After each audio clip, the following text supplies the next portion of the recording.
todos com muito carinho e alegria, né? Ressaltamos que esse momento será gravado e no decorrer da semana disponibilizado para todos no canal do YouTube.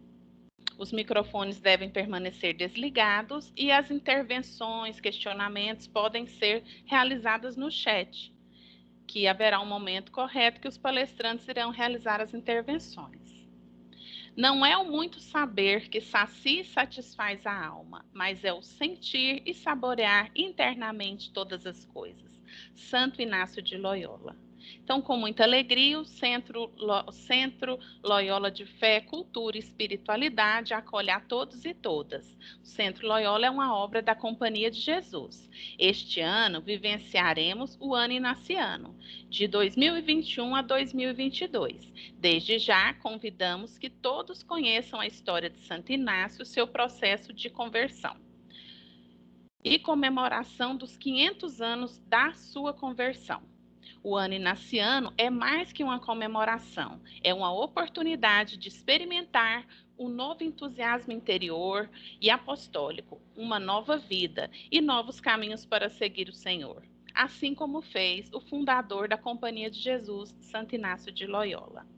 Hoje teremos a oficina de literatura e espiritualidade, o sublime poema A Ecologia do Morar, com o professor Egmar Felício Chaveiro e professora Ana Carolina de Oliveira Marques. Falando um pouquinho sobre os dois, né, desde já agradecemos a generosidade, a disponibilidade, todo o carinho que sempre essa equipe maravilhosa de professores que vem gratuitamente ofertar essas discussões e nos instigar a sentir, saborear sobre temas tão importantes para a nossa existência. A professora doutora Ana Carolina de Oliveira Marques é geógrafa, doutora em Geografia pela UFG, atualmente é professora da Universidade Estadual de Goiás, presidenta da Associação de Geógrafos Brasileiros, Seção Goiânia, membro do Grupo de Pesquisa Espaço e Sujeito e Existência, da UFG-CNPq. Professor doutor Egmar Felício Chaveiro é geógrafo pela PUC, mestre em Educação pela Universidade Federal de Goiás, doutor em Geografia Humana pela Universidade de São Paulo e pós-doutor em Saúde do Trabalhador pela Fundação Oswaldo Cruz, Fiocruz, Rio de Janeiro. Atualmente é professor titular do Instituto de Estudos Socioambientais, IESA, da UFG, é coordenador do Núcleo de Estudos e Pesquisas Espaço, Sujeito e Existência Dona Alzira, mantém parcerias de trabalho com instituições em Moçambique, África, Cuba, Chile e Alemanha, coordena projetos de pesquisa financiados pelo CNPq, CAPES e FAPEG, desenvolve trabalhos ligados à abordagem territorial do Cerrado, saúde, trabalho e território, cartografias existenciais de pessoas com deficiências, geografia, literatura e arte. Sejam muito bem-vindos os palestrantes e hoje nós teremos uma noite muito especial. Muito obrigada.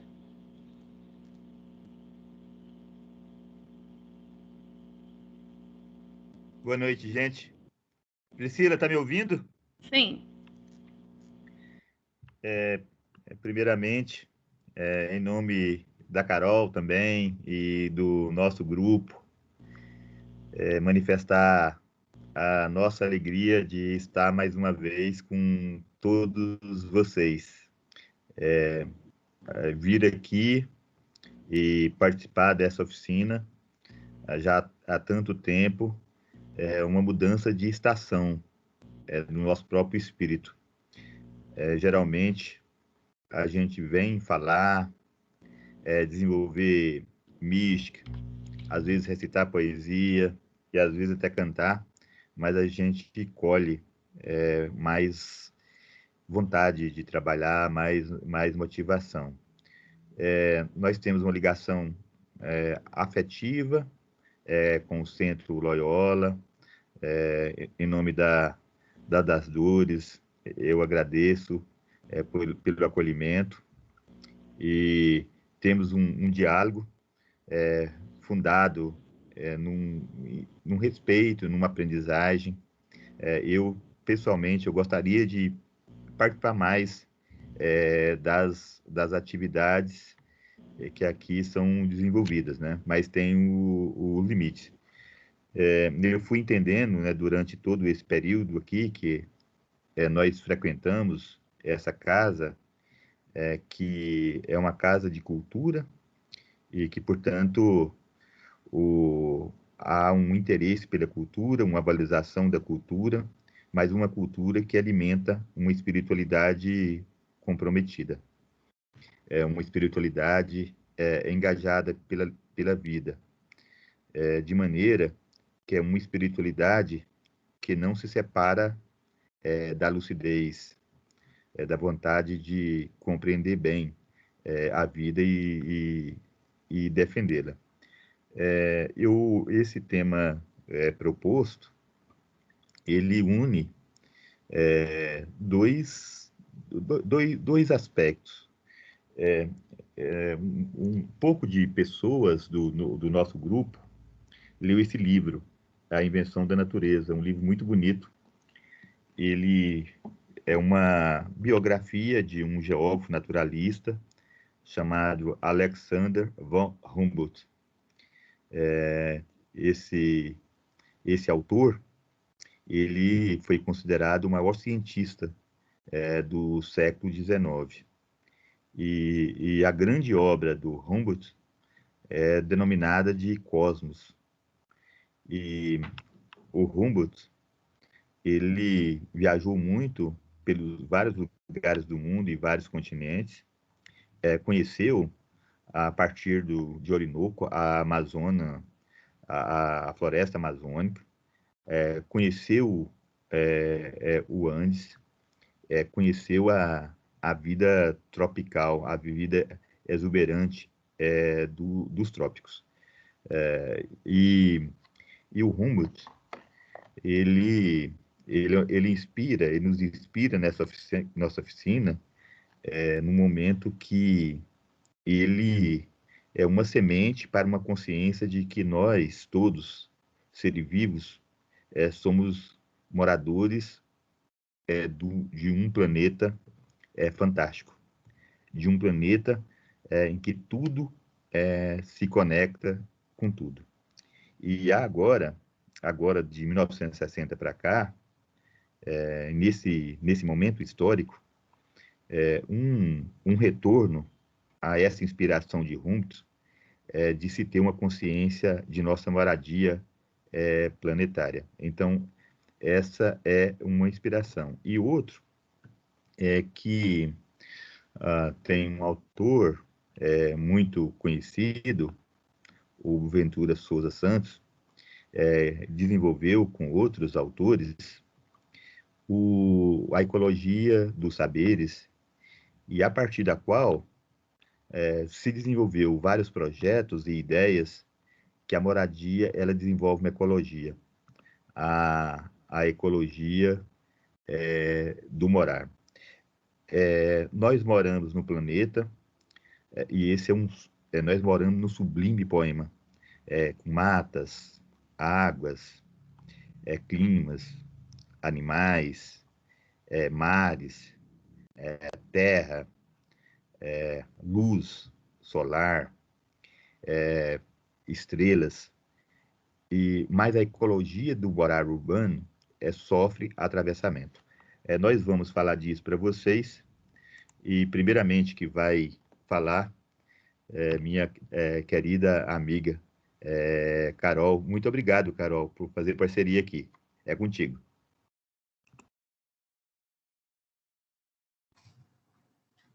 Obrigada, professora Egmar. Deixa eu cronometrar aqui meu tempo para não me delongar muito. Bom, eu começo agradecendo ao convite do Centro Loyola de Fé, Cultura e Espiritualidade. Agradeço na pessoa da Priscila, que foi quem eu mantive contato essa semana. Aliás, eu já peço desculpas, né, por ter sido um contato tão tópico, né? Então, o objetivo, na correria das atividades, eu acabei sendo muito sucinta, né, nas respostas. Então, não foi por falta de vontade, não foi por insensibilidade, mas foi por uma questão de sobrecarga mesmo de trabalho, de atividade. Mas eu quero agradecer muito a Priscila, todo o cuidado que ela teve essa semana de me passar as orientações e dizer que estou muito feliz de estar aqui. Eu já acompanho, né, já trabalho junto com o professor Egmar há alguns anos e sei da relação de parceria e de afeto dele com o Centro Loyola, e eu também já tive a honra de participar de outras atividades, né, inclusive de ganhar presentes do Centro Loyola, lembrancinhas, e eu sei que é uma organização muito, muito ética, né, muito séria, e que sempre pauta por uma relação muito cuidadosa com seus convidados.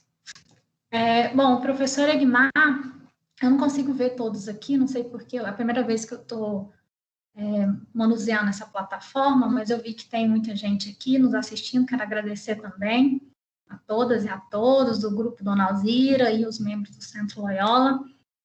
O professor Egmar, a gente conversou essa semana, e ele falou, olha, vamos tentar fazer, né, sair um pouco do Academy 6, que às vezes é tão estéril, né, às vezes mais prejudica do que contribui com a reflexão.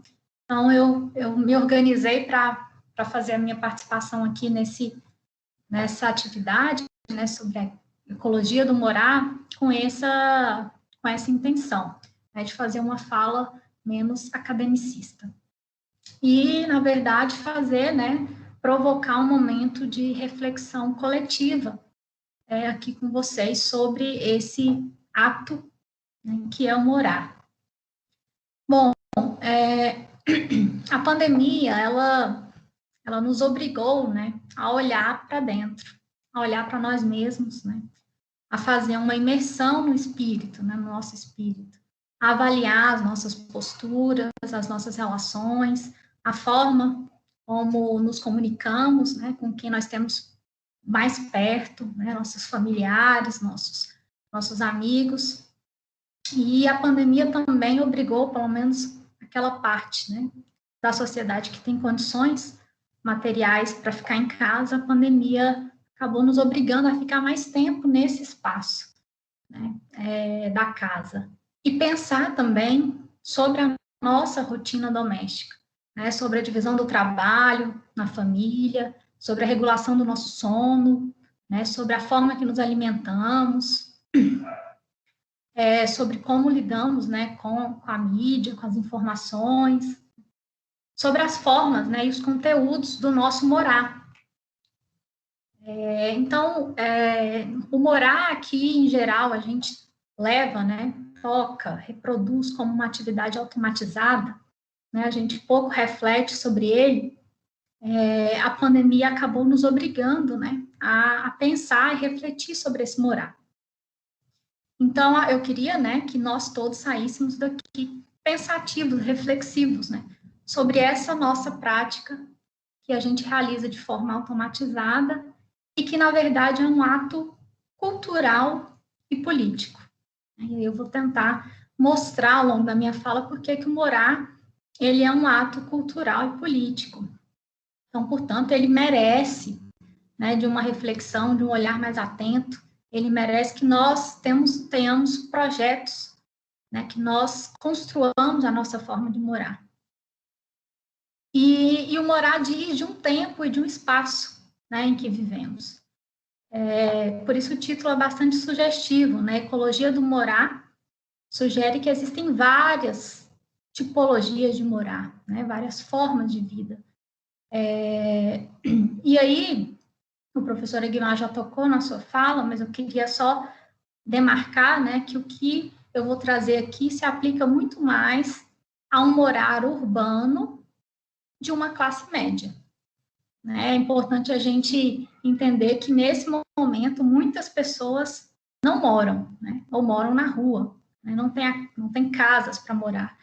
E, às vezes, a gente vai falando de morar, de casa, como se fosse algo que todos, né, que a grande maioria tem, né, usufrui, mas é importante a gente demarcar que não, né, que nessa ecologia do morar tem uma grande parcela, né, de pessoas que são destituídas, né, de moradias e, sobretudo, de dignidade, né, no morar. Então, o que eu vou trazer aqui é mais para a gente, né, que está aqui nesse momento, para pensar o nosso morar urbano, né.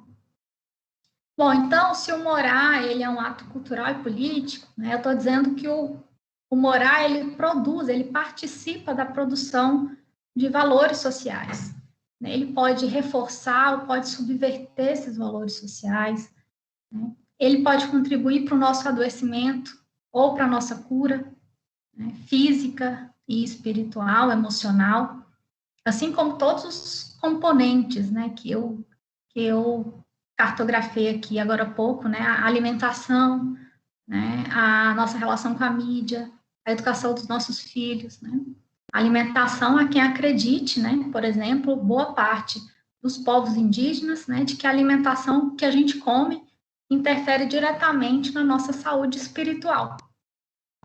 Então, o morar, ele está embrenhado, né, nessa rede de significados e de valores, o que o torna um ato político e cultural. Então, a casa, né, e o morar pode ser um grande lugar de neurose, né?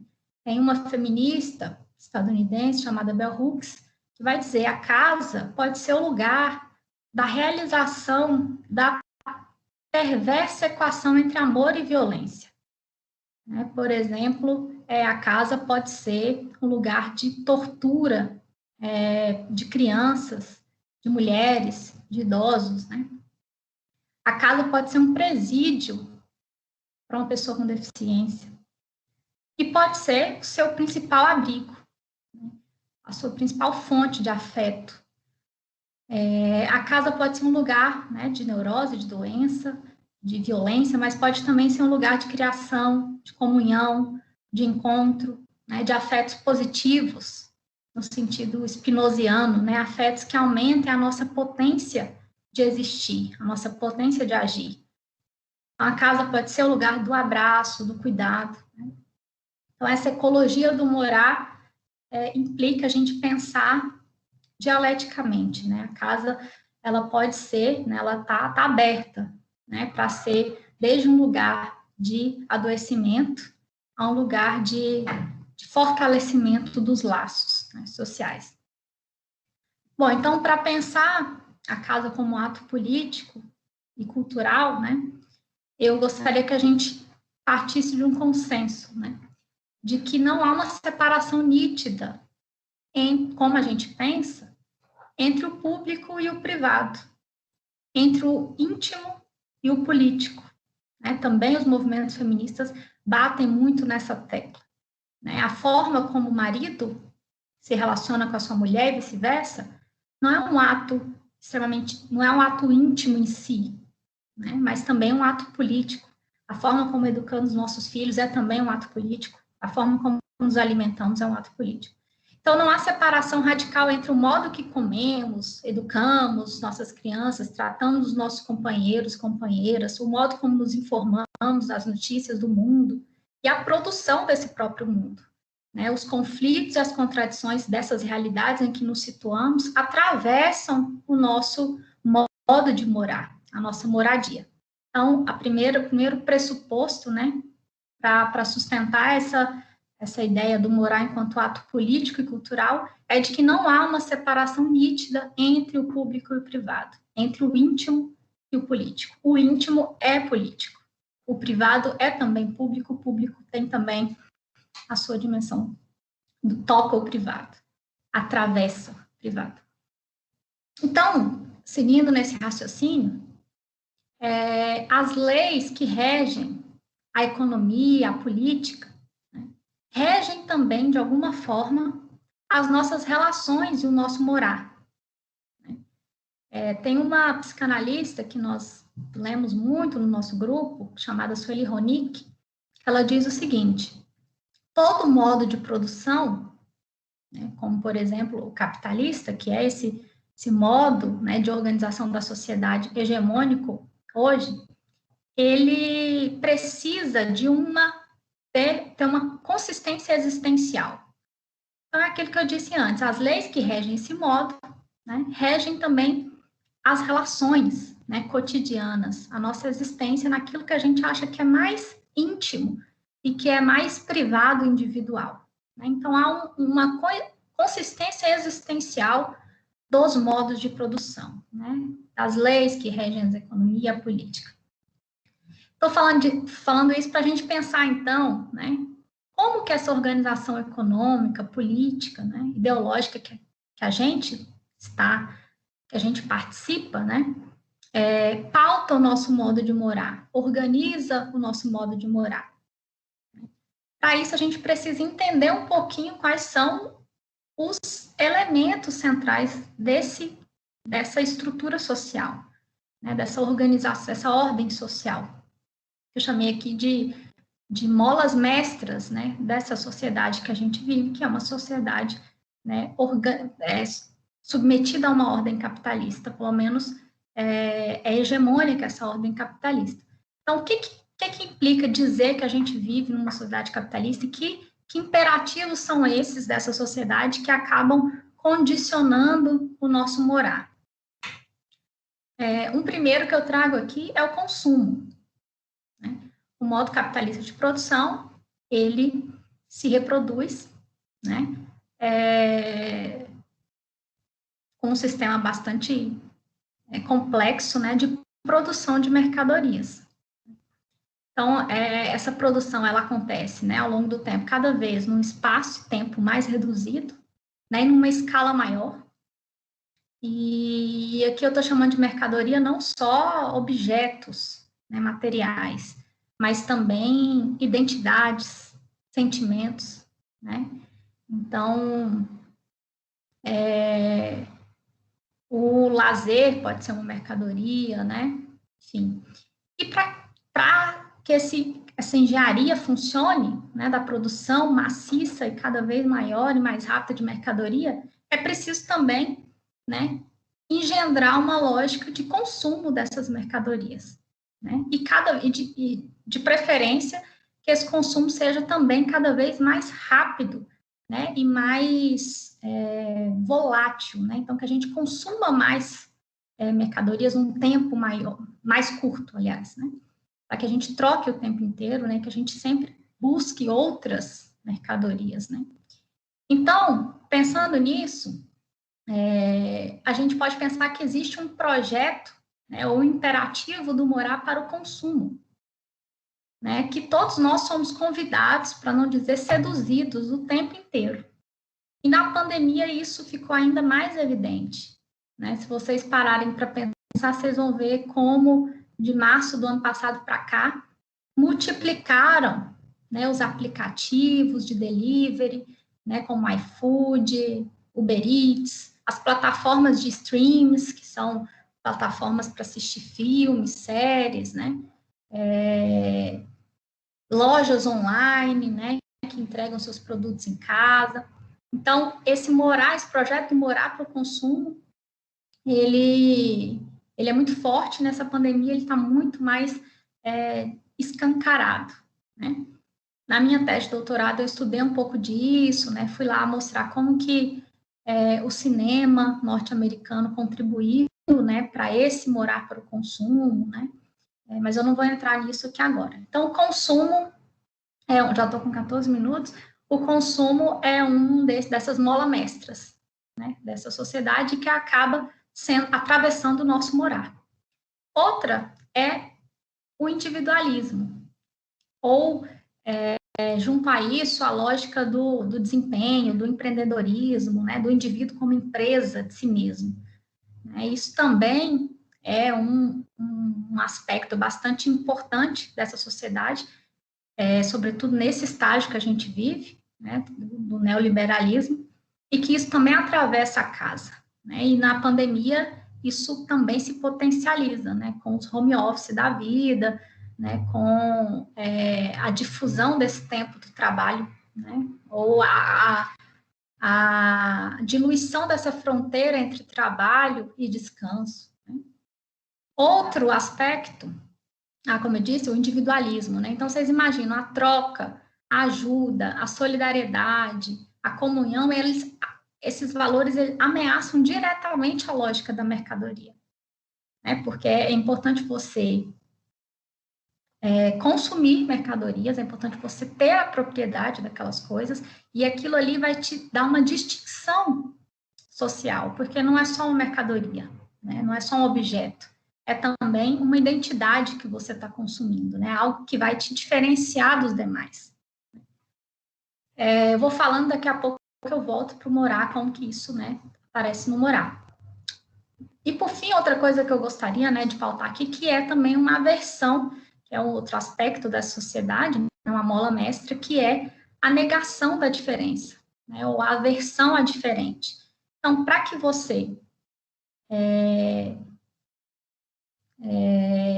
mobilize esse consumo de forma cada vez mais acelerada, né, é importante também que você crie nichos de mercado, padrões, né, padrões de beleza, padrões de comportamento, padrões de desempenho, etc., né, nessa lógica de distinção do outro, né, de encontro com os iguais, né, com aqueles que são como você.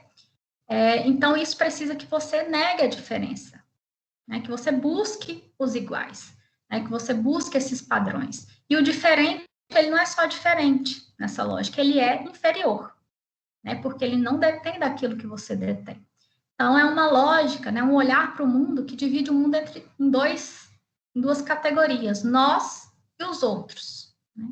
Nós, humanos, e os outros, sub-humanos. Né? Tudo que destoa desses nossos padrões, daquilo que a gente elege, né, como verdadeiro, como belo, né, é inferior, é indigno, deve estar longe de nós. Né? E em casos extremos, como o fascismo, né, que inclusive cresce no Brasil, esse diferente deve ser exterminado. Né? Por isso que tanta gente vem falando hoje na academia de necropolítica, né, que é essa gestão da morte. Então, no Morar, isso tudo, né, o individualismo, a aversão ao diferente, é muito perceptível pela difusão que a gente assiste há algum tempo, do que o psicanalista Christian Dunker vai chamar de lógica do condomínio. Né? Então, essa lógica de agrupamento dos iguais e de distanciamento, de negação do diferente. Né? Um excesso de privacidade, né? Uma escassez de publicidade, uma escassez de diferença, uma escassez de conflitos, inclusive, né? Com o diferente, com aquilo que pensa diferente que a gente, que vive de modo diferente da gente. Então, isso tem se radicalizado, né?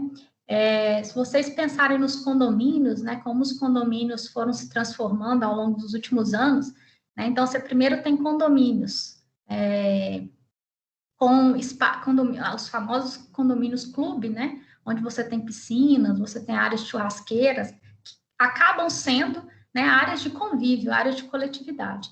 Hoje, não sei se vocês têm acompanhado, às vezes, por curiosidade, eu fico olhando, né, já estou terminando, tá? Que estão 19. Vocês ficam olhando, eu fico olhando, que tem sido lançados em Goiânia, nas áreas nobres, acho que tem um microfone aberto.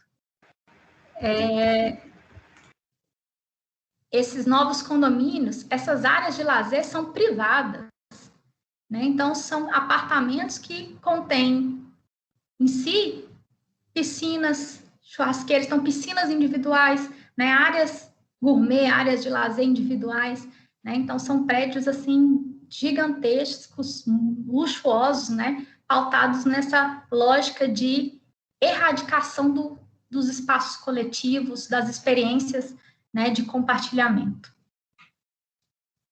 Mas, né, para não dizer que a minha fala foi pessimista, né, se tem algo que é consensual, né, desde a antropologia, a psicologia, a psicanálise, é a natureza contraditória do ser humano, é a sua irredutibilidade, né, às normas, aos padrões, a essas determinações, né, que vêm de cima, né, da economia, da política, nas relações sociais. Então, por mais que o horizonte, né, que eu apontei aqui, é bastante limitado, né, cerceado, condicionado, há também brechas, né, nesse sistema, há resistências, né, ainda que localizadas e às vezes muito sutis, né, subterrâneas, diluídas no nosso cotidiano. Então, vou só listar algumas coisas que eu venho observando na pandemia, né? A construção de agrovilas, né, de espaços coletivos, pessoas sozinhas que se juntaram, né, para atravessar esse momento de isolamento, outras que venderam os carros, adotaram outros meios, né, de locomoção, maior interação entre vizinhos, que até então nem se conheciam, né, aqueles eventos de sacada, né, que a gente viu no início, enfim, uma preocupação com a alimentação saudável. Então, tem várias experiências que apontam, né, ainda que localmente, no sentido contrário dessa racionalidade privada, condominial, né, desse projeto do morar para o consumo e para o individualismo. Então, eu finalizo aqui a minha fala trazendo essas reflexões, né, para todos nós, né? Que projeto de morar nós aderimos, né, e nós queremos reforçar? É um morar para o consumo, para a violência, para o individualismo, para a negação da diferença, para a apatia social, para o adoecimento coletivo, ou é um morar para a cura, para a partilha, para a solidariedade, para o comum, né, para o diálogo, o perdão, a troca, a diversidade, o cuidado. Então, é isso, um pouquinho das reflexões que eu quis trazer aqui para vocês, e a gente conversa depois no debate. Obrigada. É eu, Priscila?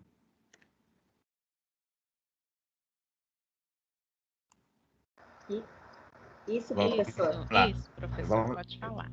Então, boa noite, está gente. com a palavra. Boa noite a todos. Eu gostaria de agradecer a presença do professor Dr. Rosivaldo, da Universidade Estadual de Goiás. À tardezinha falamos, ele foi se desculpar por não vir, e aí eu o convidei para trazer os alunos, ele convidou os alunos, ele leciona Sociologia da Educação e também agradecer os alunos que estão aqui. A Carol fez uma boa explanação sobre a situação do morar.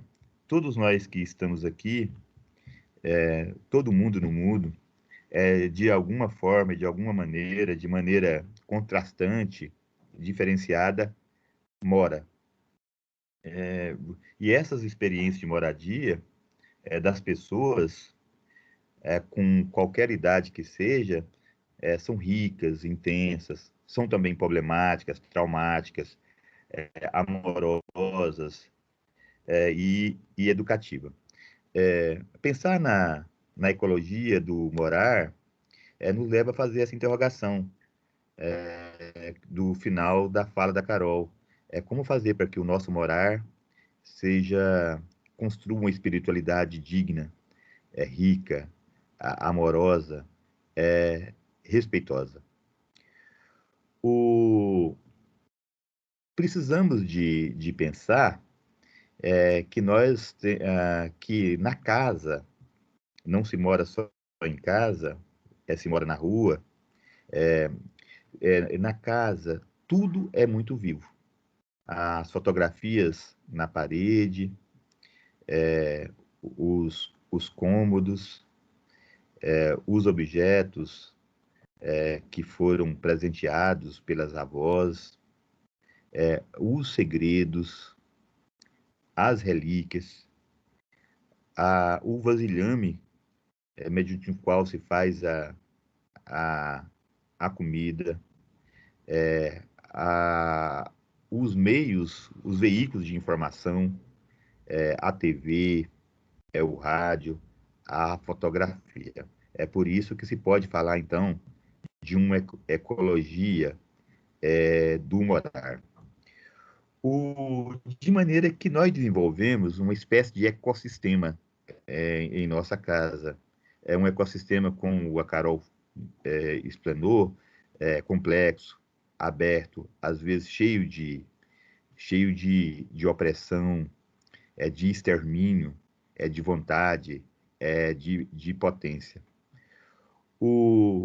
Mas esse ecossistema, como foi bem colocado, tem conexão com outros ecossistemas, tem comunicação com outros ecossistemas, inclusive com os ecossistemas planetários.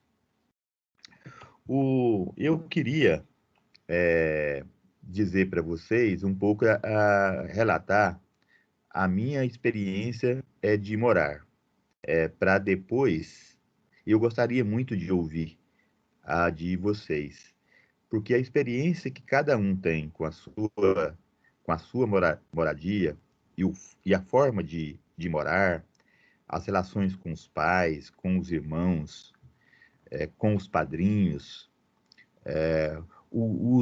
os signos, com a religiosidade, com a Ave Maria, com o Pai Nosso, ou com os cultos do lar, ou com a novena do lar, ou com o terço do lar, toda essa relação interna está impregnada na pessoa, de maneira que o morar não é só a ocupação de uma casa.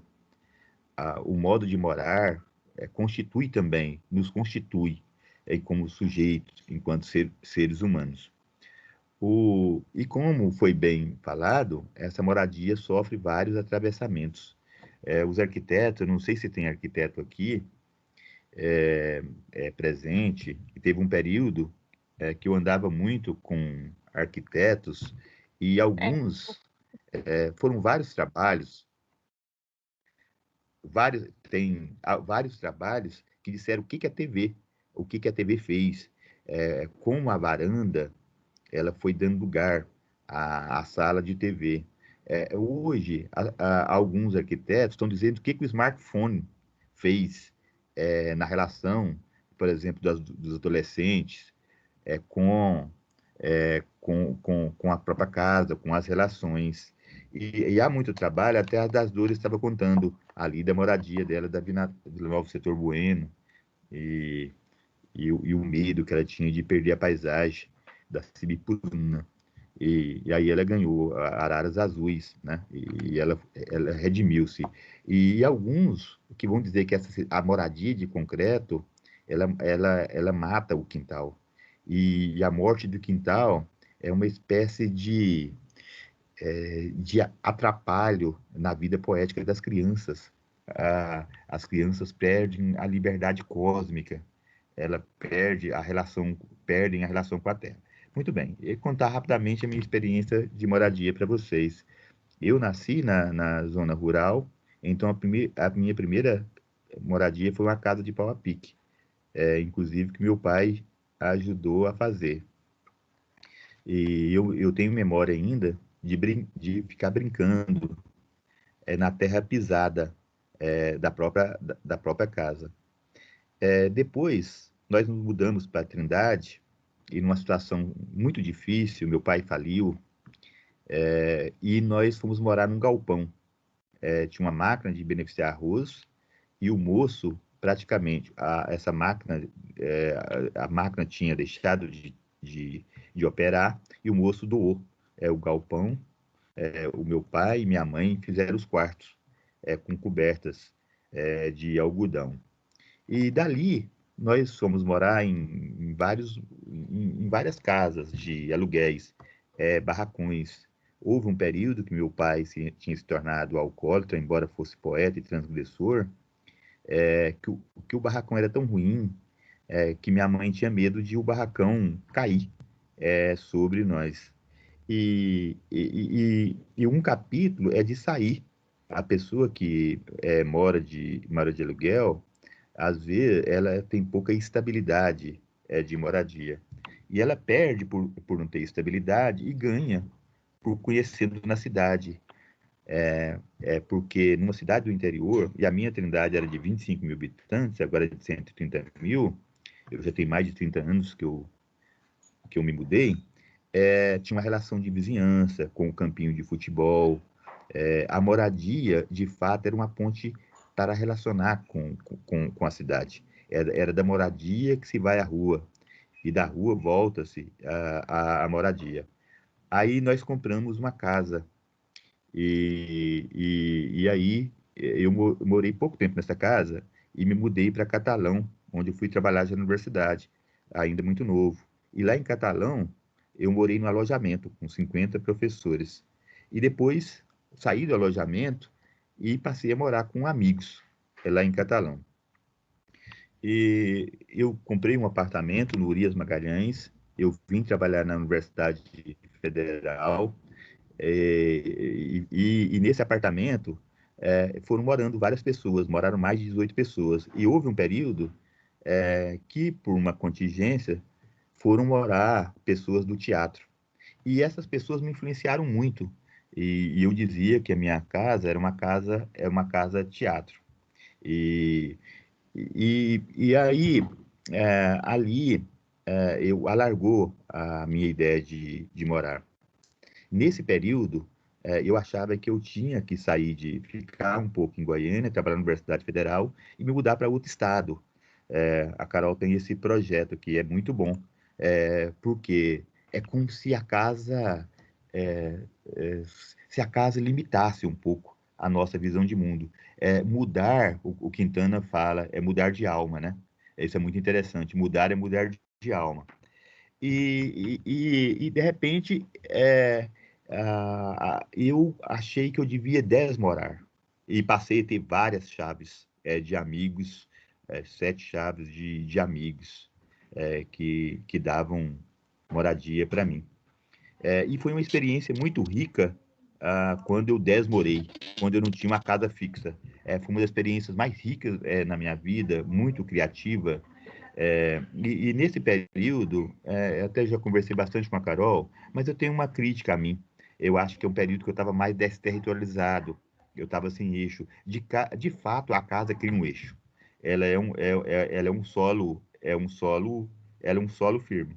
E de repente eu fui fazer doutorado em São Paulo e eu já fui relativamente maduro, 30 e poucos anos, e eu queria, o mais importante fazer o doutorado na USP era morar em São Paulo, que na época era a terceira cidade do mundo. E eu já fui com a ideia de morar em vários lugares. Eu morei em 7 lugares em São Paulo. E lá em São Paulo, até hoje, perto da USP, eu morei em Jaguaré, Rio Pequeno, Pinheiro. As famílias alugam quarto, as famílias moram e alugam quarto para estudantes. E eu morei em 3 casas. Eu fui migrando e morei em 3 casas. Eu voltei para Goiânia recentemente, não tem tanto tempo. Eu morei 3 anos no Rio de Janeiro, bem pertinho do aterro do Flamengo. E hoje eu moro na periferia de Goiânia.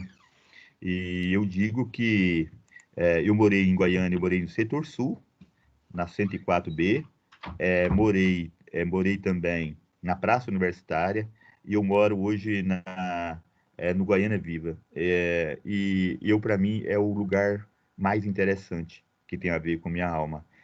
Eu estava conversando com minha amiga Sueli ontem, nós fizemos uma longa conversa que estuda periferia. A pulsação da vida periférica é muito grande, e o espelho do mundo da vida periférica, traficantes, prostitutas, trabalhadores informais, também tem fazendeiros, gente da universidade, gente da música, gente do hip hop, é um caldeirão muito interessante de pessoas. Às vezes as feiras são pontes das pessoas pobres, e é um lugar que eu gosto muito. Nisso tudo, a moradia tem a ver com a nossa dignidade. Aliás, eu trouxe aqui no Centro Loyola alguns moçambicanos, e tinha um amigo que gosta muito do Centro Loyola, que é o Macaringue, e o Macaringue não entendia por que o brasileiro não tem casa. Ele diz, não pode ter dignidade se não tem casa. Mas a casa não basta, a posse da casa, como a Carol falou. Numa leitura, ecológica do morar. Às vezes, há mansões que têm interdição, que as pessoas estão afobadas, ansiosas, que há uma violência simbólica muito grande, e há casebres muito simples, que as pessoas estão infelizes, as pessoas se comunicam, as pessoas oram, as pessoas lutam, as pessoas se engajam. Então, o espaço físico, ele não se impõe tanto, a não ser performaticamente. Pode ter uma mansão muito triste, e muito ansiosa, e muito neurótica, e pode ter um casebre muito alegre, vital. Portanto, não há separação da consciência de um grupo que transforma o morar numa ecologia. Ecologia são relações vivas ou entre seres vivos, com o espaço físico. A consciência é que vai determinar, é que vai dar o destino da moradia. E a casa, ela tem distribuição dos poderes. Foi muito bom a Carol falar. Houve um período que o homem mandava na casa, a mulher estava na cozinha, e os poderes estão distribuídos. E à medida que muda a relação de poderes, isso muda na ecologia do morar. Falar nisso, o Niemeyer, né, o grande arquiteto, uma vez ele foi dar uma entrevista, acho que foi na entrevista da cultura, e perguntaram para ele qual que é a cidade perfeita, qual a moradia. Ele disse qualquer uma, pode ser muito simples, onde haja dignidade, né? Onde não haja fome, onde não há violência.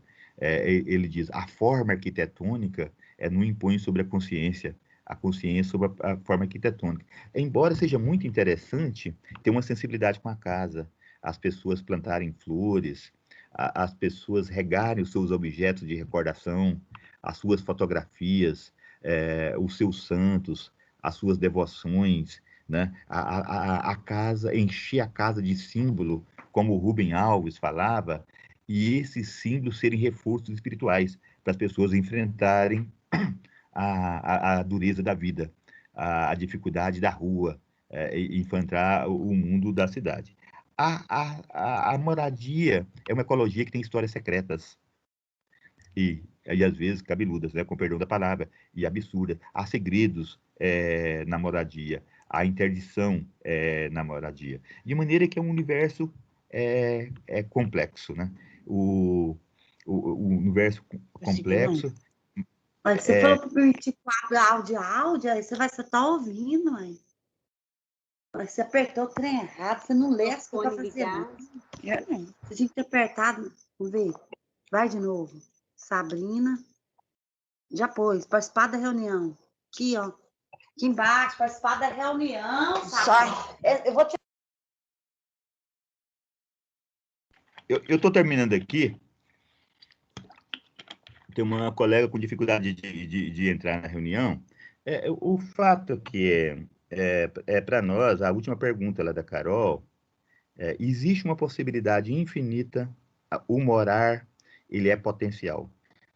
Todos nós que estamos aqui, nós podemos e deveríamos melhorar o nosso moral, o nosso morar. E ao fazer isso, nós nos melhoramos como pessoas. E todos nós temos aqui, tem problemas no nosso morar. Uma vez, a Carol com os amigos, Gabi do Equador e Tiago, eles moravam juntos. E como a Carol estudou isso no doutorado, estudou com profundidade, ela é muito estudiosa, e lia os arquitetos, alguns projetos que ela disse, eles fizeram um projeto maravilhosos. Por exemplo, tem projeto de leitura, projeto de diálogos no próprio lar, são coisas muito, muito simples. Tem projetos de as pessoas desligar, os entes familiares desligarem a TV na sexta-feira e rezarem, ou conversarem, ou fazer uma análise de conjuntura, discutir a conjuntura, ou avaliar a própria semana. No meu prédio, no Urias, tinha um casal, tinha uma família que fazia isso, e o resultado foi maravilhoso. Os meninos eram muito educados, os meninos eram muito ativos, eram 3 meninos. Eu ficava impressionado. E o projeto era de uma psicóloga, e era uma psicóloga que trabalhava na PUC, e ela levou essa ideia a partir da psicologia para o morar. Todos nós temos problemas.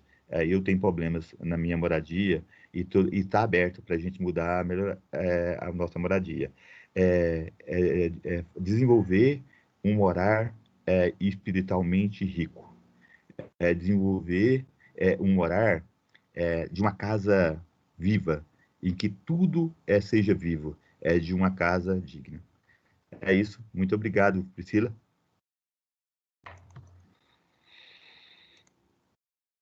Bom, agora nós vamos para o chat, né? A Daiane vai estar mediando as questões, né? Se alguém ainda não escreveu no chat, vamos lá, aproveite, coloque o seu questionamento, a sua ponderação, né? Para nós ouvirmos um pouco mais esses dois professores.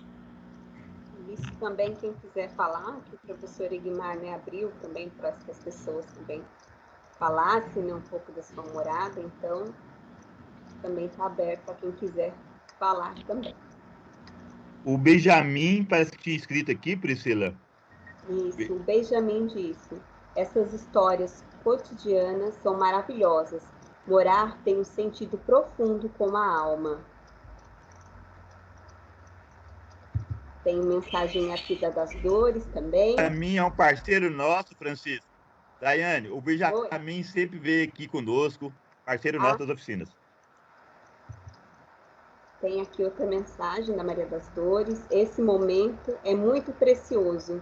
Mantém a nossa alma acesa. A fala do Egmar é uma fala de reverência e resistência. Traz paz, esperança.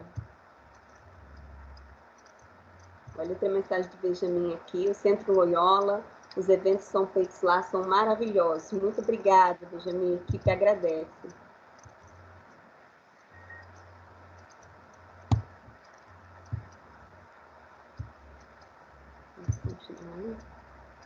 Daiane, tem uma pergunta aqui para a Carol contar a história do morar dela. Ah, então conta pra gente, Carol. Não é bem assim, não. Estou vendo aqui uma pergunta. Eu que pedi para o Rosivaldo nos contar a história dele de morar. E tem uma pergunta também do Benjamin, ó. Gostei muito da sua fala. Queria perguntar qual o papel das moradias nas fazendas goianas, professor Egmar. Aí depois eu posso falar um pouquinho também, mas vamos ouvir o Rosivaldo, né? Para circular a palavra. Vamos ouvir o Rosivaldo primeiro e as pessoas daqui, das Dores. Boa noite a todas.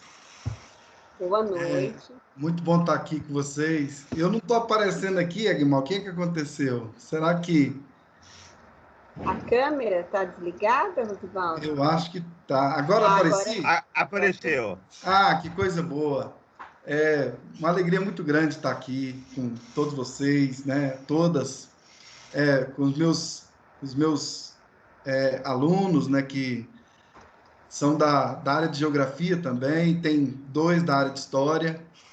E eu achei muito bonita a sua fala, Egmar, Carol, a fala de vocês vai de encontro com... Estava aqui pensando, né? Um tema tão importante, às vezes a gente não toca nele, né? Eu tive muitas experiências boas com o morar. Eu quero fazer uma pergunta para a Carol e para o Egmar sobre como queria que vocês falassem um pouco mais sobre o voltar para casa. O Egmar falou que quando ele desmorou, né, ele se sentiu um pouco desterritorializado, né? Eu queria que você falasse sobre o voltar para casa. Eu morava numa barraca de lona aqui no setor Morada dos Pássaros, em Aparecida, né? Com a minha mãe, minha avó, meu tio. E lá em casa tinha uma divisória, né? A gente morava num pedaço da casa, no outro pedaço era um terreiro de umbanda, que tinha todos os trabalhos. Então era um espaço não só de morada, mas era um espaço de trabalho. E tinha uns detalhes muito interessantes que eu gosto de lembrar para me alegrar, né, nessa experiência do morar, né? Porque eu acho que morar não é só um ato que se materializa a partir da lona preta ou da tábua que tampa um buraco ali, ou da parede sem reboco que a lacraia está subindo ali, ou da casinha, né? Que naquela época não tinha saneamento básico nesse setor. E é uma experiência incrível, né? é trágica, é cômica, às vezes assustadora, mas ela é muito boa, né? E eu me lembro de algumas experiências que não são muito comuns no nosso tempo histórico, que é de, por exemplo, quando estava muito quente, a lona ficava muito quente, né? E aí ninguém aguentava ficar lá dentro da barraca. Quando estava muito sol, quando chovia, aí enchia de água e você tinha que empurrar aquilo ali para a água sair para fora. Então, eu tive alguns abandonos episódicos do morar. Eu saí e fui para a rua, né? Fiquei na rua um tempo, aí dessa de ir para Goiânia, né? Depois eu fui parar lá no Rio de Janeiro, num morro, morei lá um tempo, mas eu sempre sentia muita saudade. A saudade me levava a retornar para casa, né? Puxa, mas eu vou voltar para casa porque minha avó tá lá, minha mãe tá lá, né? Tem os cachorros, os gatos. Minha avó tinha muito canteiro, onde ela produzia muita coisa. Então, essa experiência do voltar para casa. E depois, quando eu virei missionário, que eu saía pregando o evangelho pelo mundo e muitas vezes de carona, eu tive a experiência de sair muitas vezes e eram abandonos episódicos, né? Quando eu fui para Belém, chegou lá, eu conheci a Eliane e me casei com ela com 14 anos de idade. A gente voltou já casado, e aquela experiência do morar, ia para o Mato Grosso, voltei para casa de novo, Frutal, Minas Gerais, voltei. Então eu queria que você falasse um pouco, Egmar, sobre essa magnífica experiência do voltar para casa e a relação disso com a saudade. Obrigado. Daiane, vamos outras pessoas falarem, depois a gente fala no final. Pode ser, Daiane? Tá joia. Eu posso falar, então? Um pouquinho da minha experiência do morar. Bom, minha primeira moradia, né, foi no Nordeste, né, no Ceará, que foi onde eu nasci. Né? Então, também muita simplicidade, né? E o professor Egmar falou dos símbolos, né? Que ajuda, né, a gente ter símbolos, né, em casa que nos deem forças, né, para encarar os desafios da vida, né? E minha avó, morei, né, com a minha avó, e na casa dela era assim muitos símbolos, muitos quadros que ela gostava, né, de santos, terços pendurados na parede, né? Então, assim, sempre esse sentido da religiosidade dentro do lar, né? Depois eu morei em São Paulo, e aí quando eu fui para São Paulo que começou as dificuldades, né, que a gente enfrentou na nossa vida, né? Eu sou a quarta filha, né? Somos 5 irmãos. Minha mãe, meu pai, iniciando uma vida ali em São Paulo com muita mesmo dificuldade, né? Com aquelas crianças. A gente que só conhecia o calor, de repente se deparar com o frio, né? De São Paulo, então chegamos a passar muito frio lá. E foi um momento assim de muito aprendizado. Eu acredito que essa minha moradia em São Paulo me fez criar forças, né? Na infância, já criar forças para continuar seguindo adiante, né? Ser uma mulher hoje, né, mais forte. Morei também no Rio Grande do Sul, né? E lá eu tive uma conexão que eu não tinha em São Paulo, que é com a natureza, né? De gostar de flores, de gostar da natureza, eu não tinha isso quando eu morava em São Paulo. Quando eu fui para o Sul, eu comecei a me encantar mais com a beleza da natureza e trazer a natureza para casa. Depois voltei para São Paulo e hoje, né, faz 5 anos que eu moro em Goiânia. E para mim foi também outra conexão diferente. E quando eu comentei que a minha outra morada ia ser Goiânia, minha família ficou horrorizada. Goiânia, né, que eles não tinham vindo Goiânia ainda e pensava que era os boi na rua, né, como as pessoas comentam, né, acaba desmerecendo, né, o lugar. E quando eu cheguei aqui, nossa, eu me enriqueci de tantas coisas que eu nem percebia qual era o fruto da época, Porque lá, quando eu estava lá em São Paulo, era que tem no mercado, às vezes está mais caro, né? Porque não está na época, mas eu não tinha essa noção. E quando eu cheguei aqui em Goiânia, sabe?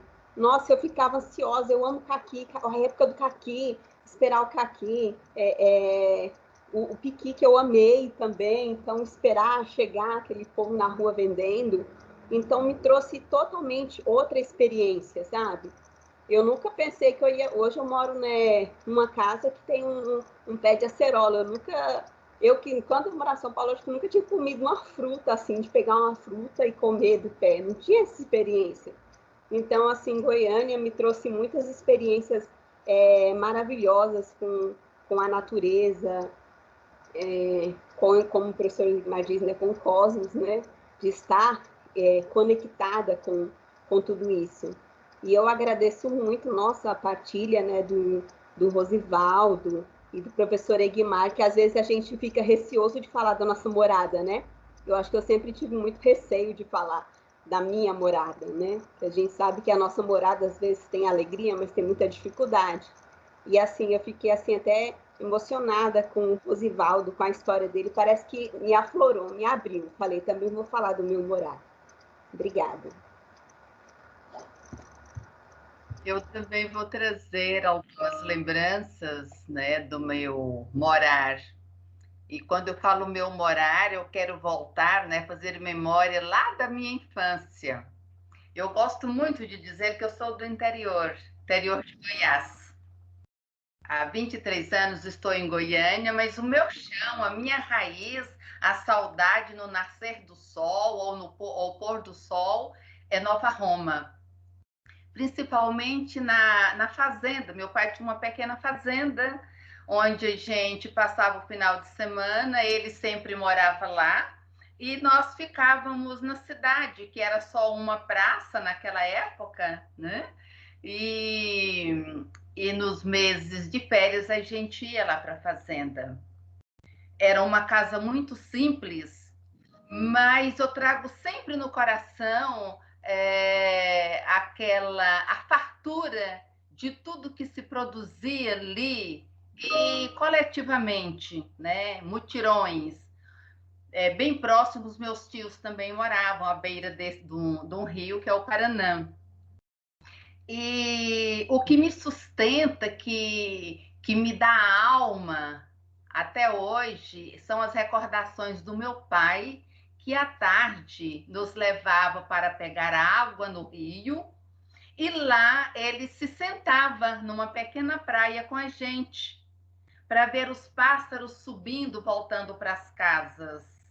E meu pai falava assim, meu pai ele era analfabeto, mas o homem mais sábio, né, que eu encontrei na minha vida, por isso ele é minha referência de vida. Ele era neto de indígena, então ele tinha um cuidado, uma sensibilidade enorme para com tudo que existe na natureza. Então ele apontava para nós quando os pássaros iam voando e falava: "Tá vendo, minhas filhas, como é bom voltar para casa?" O cuidado dele com tudo que cercava a nossa casa. Havia muitas abelhas, né? Muito mel, ele não deixava que ninguém tirasse mais do que uma abelha quando precisava. Muitos animais, ele não permitia que se matasse os animais. E uma outra memória muito bonita que eu guardo comigo desse meu morar lá, junto com os meus pais, é que eu sou a penúltima de 10 filhos, eu, a minha irmã caçula, e antes de nós tinha 2 homens, e eles gostavam muito de fazer uma armadilha que se chamava arapuca, para pegar pássaros. E quando meu pai percebia que a arapuca tinha pego as pombas, inhambus, o meu pai ia atrás de mim e da minha irmã para ter o prazer de nós duas, né, darmos liberdade para os pássaros. E falava assim, mas deixa aí a arapuca, né, desarmada, para eles terem uma boa surpresa. A arapuca pegou a pomba, mas a pomba se libertou. Então, essas são as doces lembranças que eu tenho, né, do meu morar lá naquela fazenda com o meu pai. Aí, quando era no domingo à tarde, não, o meio de transporte que existia era a mula, o cavalo. Só que lá falava rua na cidade, né, que a gente morava, lá não tinha onde deixar esse cavalo, né?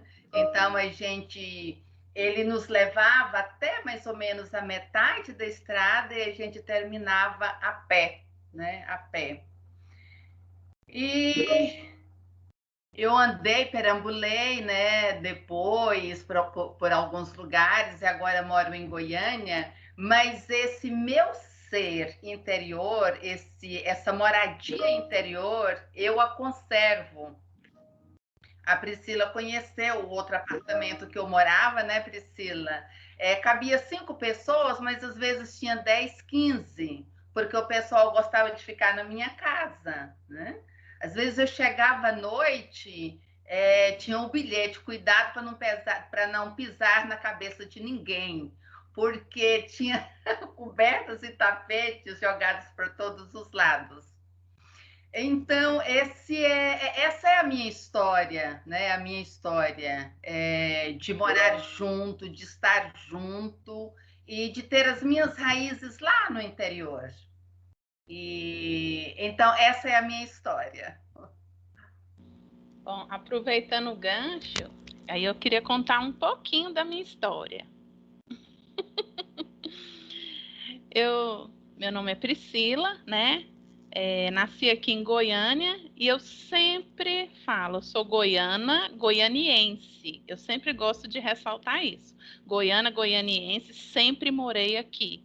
Então, assim, é difícil alguém que eu não falo, sempre morei aqui, né? Muito pequena, me mudei para o Itatiaia, que é até hoje onde é a casa da minha mãe. E lá tenho memórias saudosas do quintal, né? Abacateiro, pés de manga, jardim, Palma Santa Rita. Minha mãe gostava muito de flores, plantas, né? Até hoje ela preserva isso e o quintal dela parece uma floresta. Hoje em dia é tudo, ela tem tudo. Aquele espaço que as pessoas utilizam para colocar uma árvore, ela coloca 3. Frutíferas, né? Ou então árvores medicinais, plantas medicinais. E o que eu mais gosto, o que eu mais me lembro era do pé de goiaba, porque eu adorava subir no pé de goiaba. O pé de goiaba era onde eu sonhava, onde eu brincava, onde eu me escondia, onde eu imaginava, né? Aquele pé de goiaba era um sonho. E a fruta que eu mais gosto é a goiaba, né? E hoje em dia, onde eu moro hoje em dia? Né? Hoje em dia eu moro aqui em Goiânia, né? Continuo morando em Goiânia, no centro da cidade.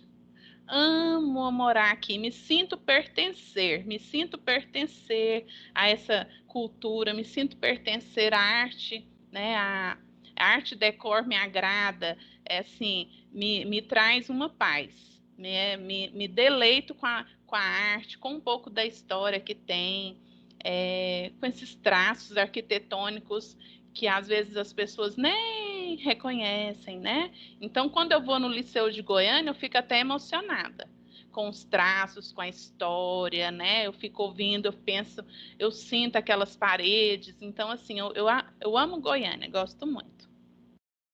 Vou falar pouco para outras pessoas também participarem. O Aguinaldo foi convidado aqui a contar um pouquinho, né, sobre o morar dele. Aguinaldo. Temos 14 minutos para conversar.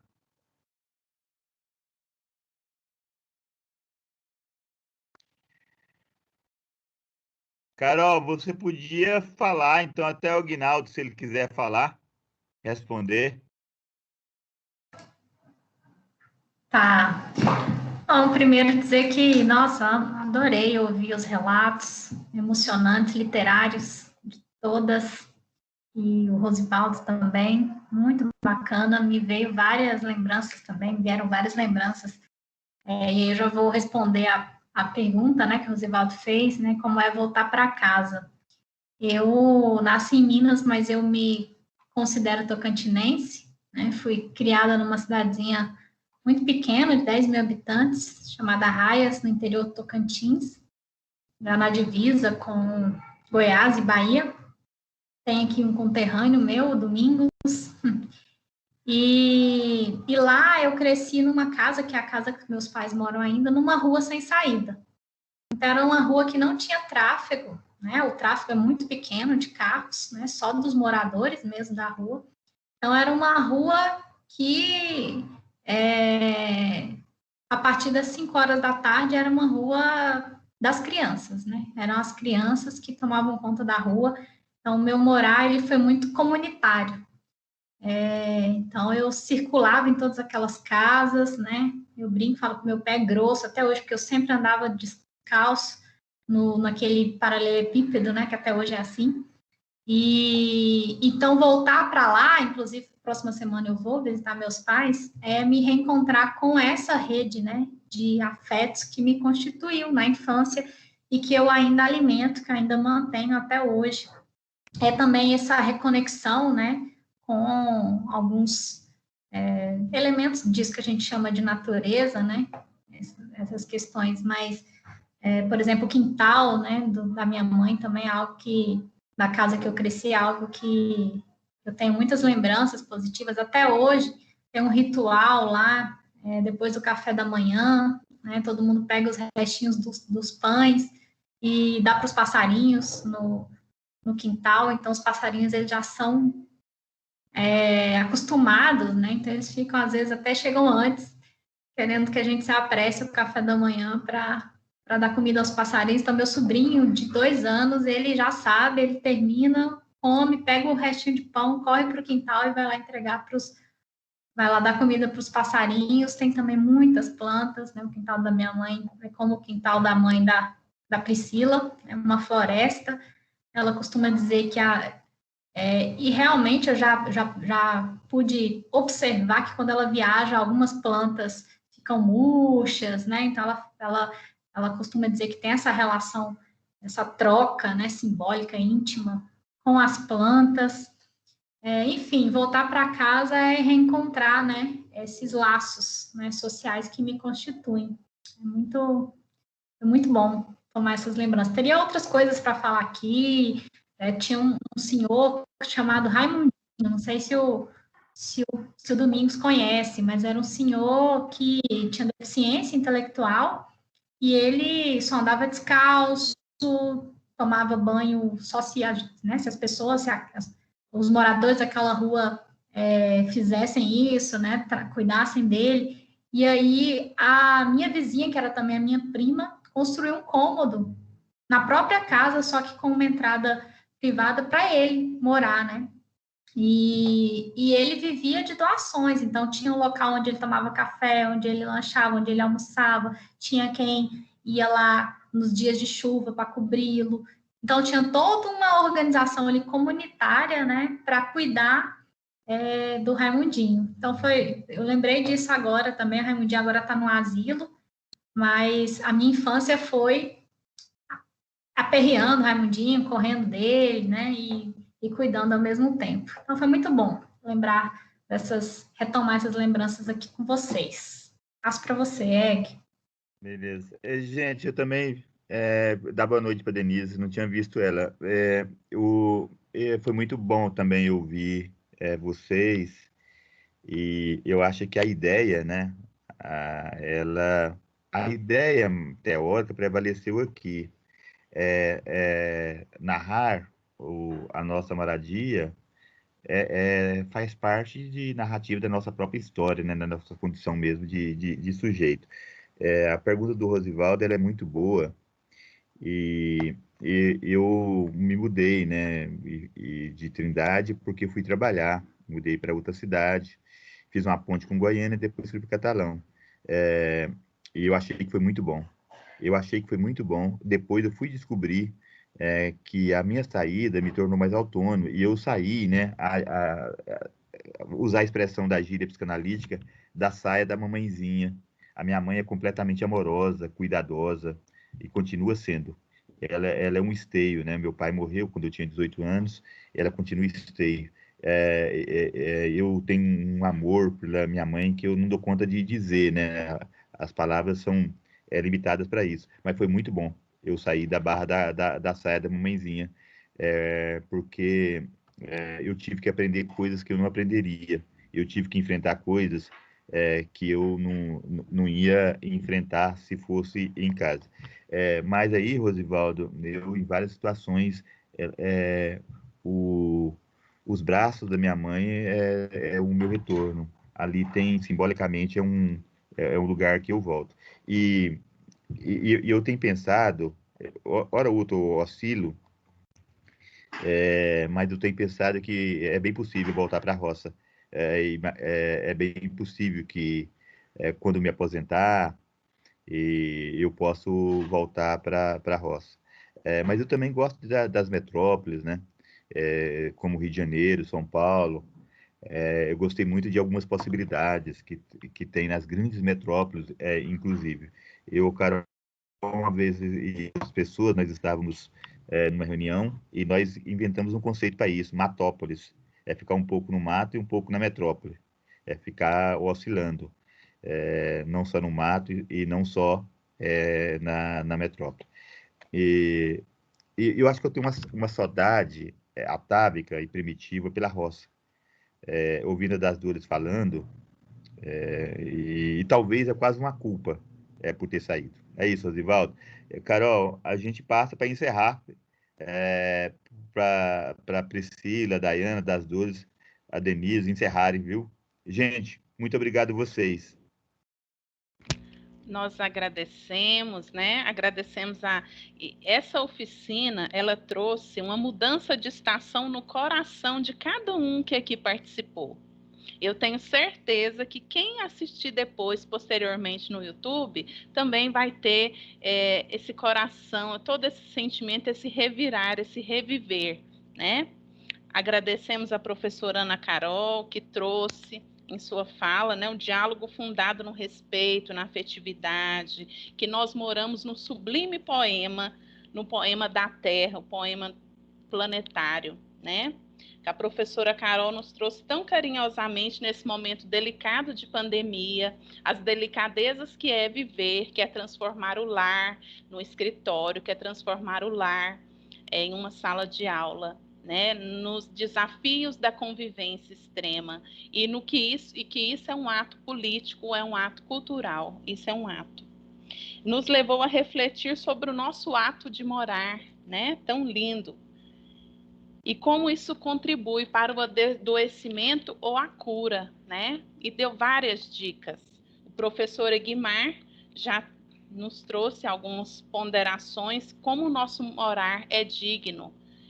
Tudo na casa é muito vivo, tudo traz memória, tudo traz vivacidade, temos segredos, temos relíquias, temos preciosidades em nosso lar, né? A nossa conexão com o quintal, com o cosmos, que o morar é potencial, o morar é vida, né? Essa noite foi uma noite muito rica, agradecemos esses dois professores, todo o carinho, afeto, generosidade, disponibilidade que tiveram com a instituição e com todos os participantes e todas as pessoas que irão assistir essa fala, né? Mesmo envolvido com tantos projetos, os dois, com as responsabilidades, com as demandas, eles não pouparam esforços para estar conosco, né? Nos fazendo refletir sobre essa nossa existência, com reflexões sobre os vários olhares que o morar nos leva, essa ecologia, esse cuidado, o zelo, né? Tudo isso é espiritualidade, tudo isso é vida. Fica aqui e sempre trouxeram, nos dando esperança no horizonte. Isso mexeu com todo o grupo, né? Nós agradecemos muito a fala dos dois, agradecemos a participação de todos vocês que estiveram aqui conosco, né? Estou revendo a professora Sueli, que há 25 anos nos encontramos. Que bom, Sueli, uma alegria te rever, geógrafa também, né? Maravilha, que coisa boa, fiquei muito feliz. E convidamos que vocês sigam as nossas redes sociais, acompanhem. Nós estaremos nesse ano e nesse ano desenvolvendo várias atividades, né? Sigam as nossas redes sociais, o Facebook Centro Loyola de Goiânia, o Instagram Centro Loyola GIM. Acompanhem o site também. No segundo semestre teremos um novo encontro, uma nova oficina, uma nova oportunidade de sentir, saborear, degustar, reviver, né? Agradecemos muito. Dores? Você falou tanto que eu só vou falar gratidão, gratidão, gratidão. Egmar, ó, se cuida, tá? Carol, um beijo, foi muito bom te conhecer. Eu não me lembrava muito de você, não. Na minha mente era a Luana que vinha, mas foi muito bom ouvi-la, tá? Gente, eu vou dormir assim, olha, como os anjos. Obrigada a todos. Benjamin, um abraço para você também, tá? Boa noite, obrigada.